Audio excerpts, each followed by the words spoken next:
देखेंगे physics class 12th के अंतर्गत जो चैप्टर दूसरा चल रहा हुआ है, जिसमें कि हम अगले टॉपिक पे हैं विद्युत द्विध्रुव के कारण जो है विद्युत विभव देखेंगे। यहाँ पर हमने एक डायग्राम बनाया हुआ है।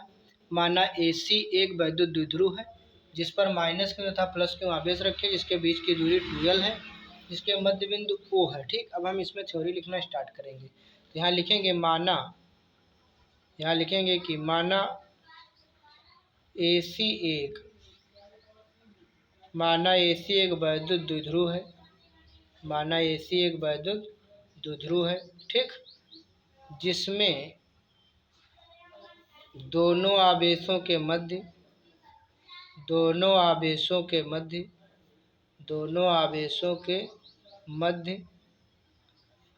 अल्प दूरी कितनी है, 2L है।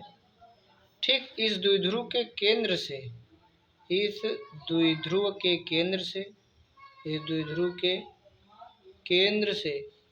केंद्र कौन है, O, केंद्र O से R दूरी तथा थीटा कोण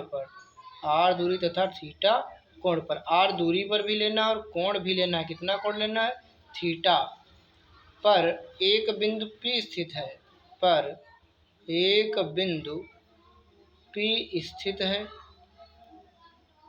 है, जहां विद्युत विभव की गणना करनी है। यहाँ पर विद्युत विभव की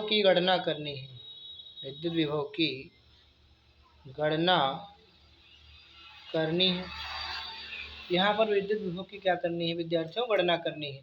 माना AC एक वैद्युत द्विध्रुव है जिस पर माइनस क्यों प्लस क्यों आवेश है, जिसके बीच की दूरी 2L है, जिसके केंद्र O से r दूरी तथा थीटा कोण पर एक बिंदु P स्थित है, जहां पर हमें वैद्युत विभव की गणना करनी है। अब हम लोग क्या करेंगे,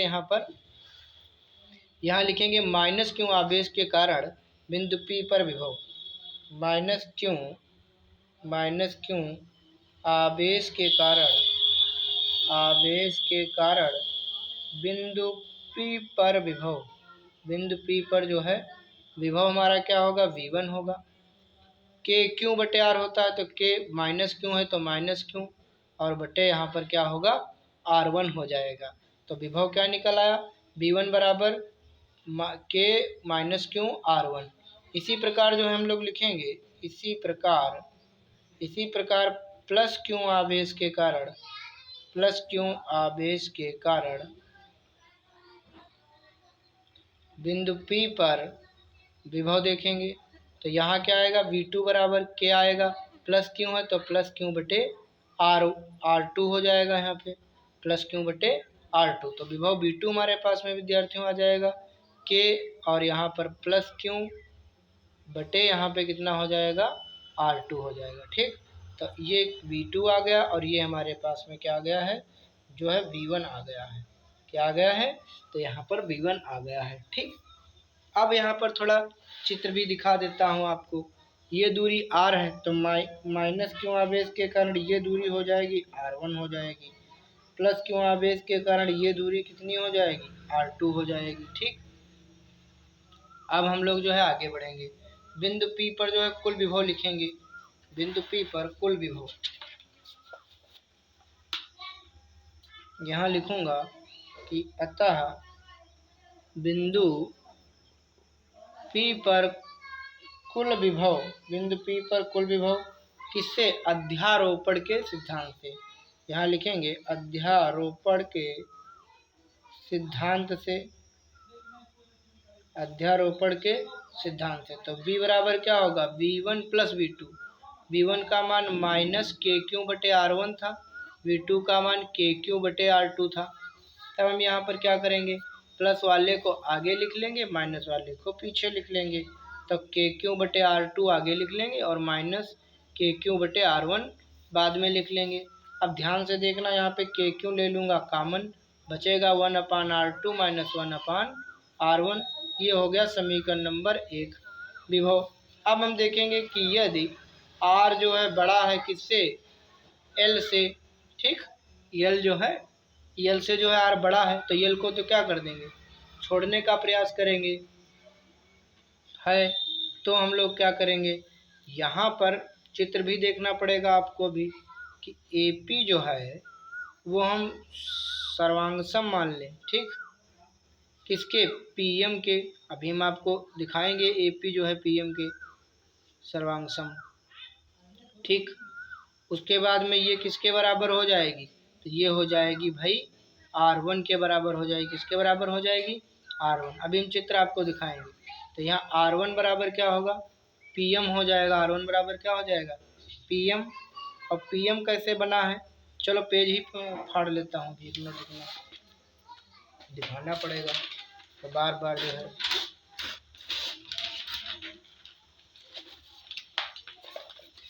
अब देखते रहिएगा, ठीक।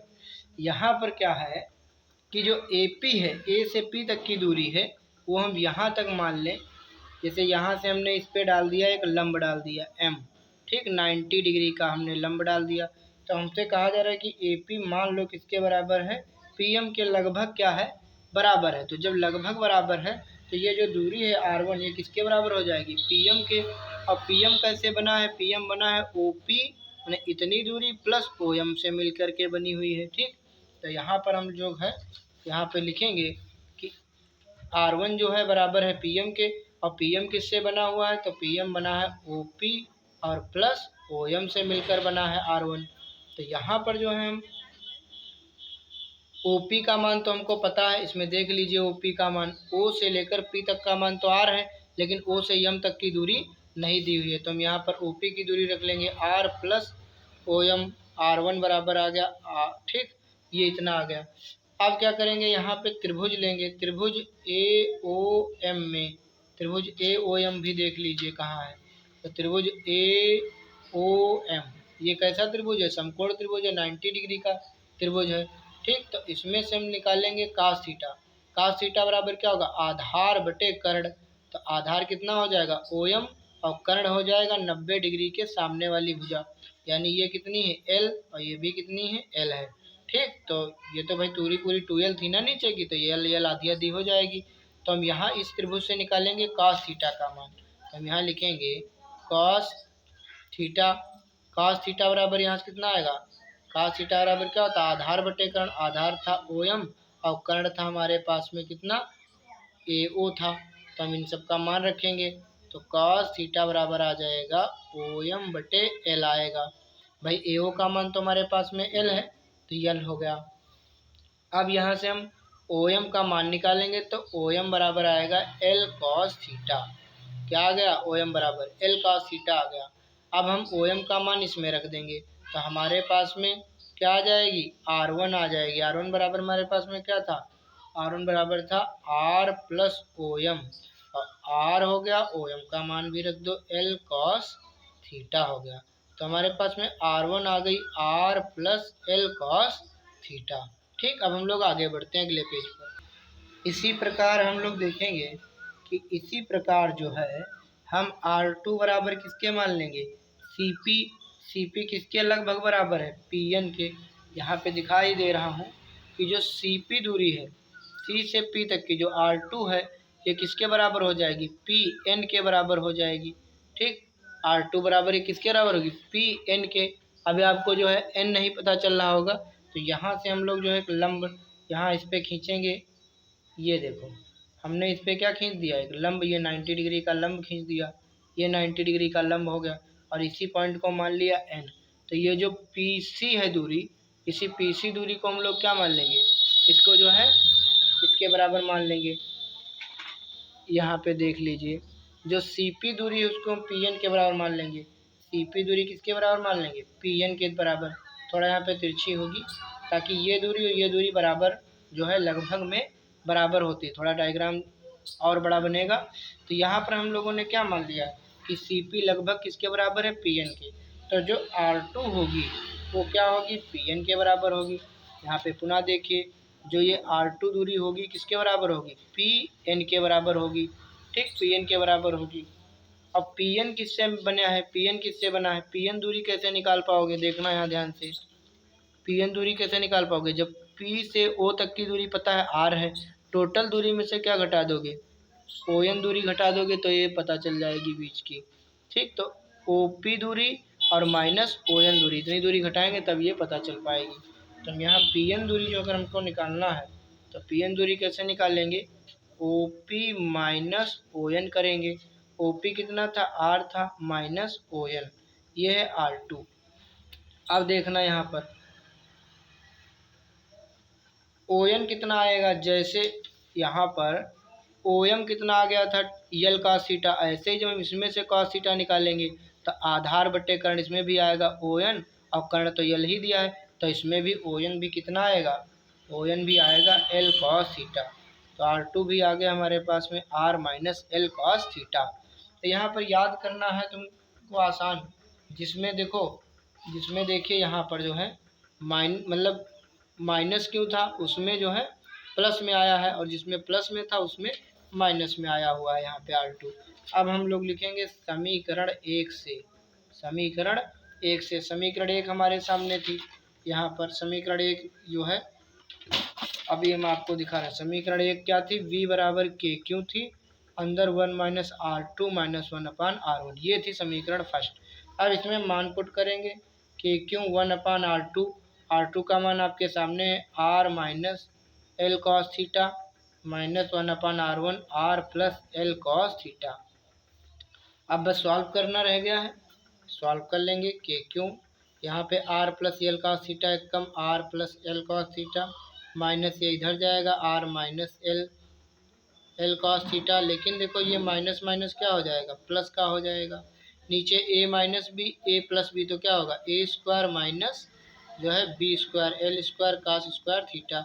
अब देखो माइनस आर प्लस आर क्या हो गया, कैंसिल हो गया, तो ऊपर क्या आएगा हमारे सामने, ऊपर आएगा L cos theta two L cos theta, नीचे क्या होगा, नीचे जो है हम लोग क्या करेंगे R square minus L square cos theta है, तो यहाँ पर देखो चूंकि क्या है, चलो एक बार लिख देता हूँ, यहाँ पर जो है आर बड़ा है और यल छोटा है, तो जो है यल की उच्च घातें हम लोग क्या कर लेंगे, नगण्य मान लेंगे। यहाँ पर उच्च घातों को क्या मान लेंगे, नगण्य, यानी एल स्क्वायर कास थीटा को क्या मान लेंगे, नगण्य। तो एल की उच्च घातों को नगण्य मानने पर, उच्च घातों को यहाँ पर नगण्य मानने पर, नगण्य मानने पर नगण्य मान लेंगे, तो यहाँ पर क्या बचेगा हमारे पास में, के क्यों बचेगा into two L cos theta और अपान में एल स्क्वायर कास थीटा हट जाएगा तो केवल आर स्क्वायर बचेगा। तो यहाँ पर क्यों और टू एल दिखाई दे रहा है, क्यू इंटू टू एल हम लोग पहले पढ़ चुके हैं, पी बराबर होता है क्यू इंटू टू एल, तो यहाँ पर इसको हम पी मान लेंगे, तो हमारे पास में क्या आएगा के पी आएगा और कॉस थीटा आएगा और नीचे आएगा आर स्क्वायर। तो विभव आ गया है, क्या आ गया विभव, के पी कॉस थीटा बटे आर स्क्वायर। अब देखिए कितना अच्छा फार्मूला हम लोगों के सामने आ गया है, और इसी फार्मूले से हम लोग जो है अच्छी और निरच्छी स्थिति में निकाल लेंगे। देखेंगे हमारे पास में कुछ टिप्स देखेंगे, यहाँ पे विभव आ गया है के पी कॉस थीटा बटे आर स्क्वायर। इससे हम पहला केस देखेंगे, पहले केस में क्या थीटा बराबर मान लें 0, ठीक, 0 का मतलब क्या होगा, बिंदु जो P होगा, बिंदु P द्विध्रुव के अक्ष पर, द्विध्रुव के अक्ष पर उपस्थित होगा, अक्ष पर, द्विध्रुव के अक्ष पर उपस्थित होगा। चित्र में भी देख लीजिए, यदि आप इस थीटा को कितना मान लेंगे, 0 मान लेंगे, तो यह पी घूम करके कहाँ आ जाएगा, इस ऐसे आ जाएगा ना, यानी अक्ष पर ही, एसी अक्ष पर ही दिखाई देगा, तो थीटा हो गया 0 हमारे पास में। तो वी अक्ष पर क्या होगा, अच्छी स्थिति में क्या आएगा विभव, के पी आएगा और cos थीटा की जगह कितना आएगा 0 और नीचे आएगा आर स्क्वायर। cos 0 का मैं सभी विद्यार्थी जानते हैं एक होता है, तो v अच्छी स्थिति में क्या आ जाएगा, के पी बटे आर स्क्वायर, ये आ जाएगा विभव अच्छी स्थिति में।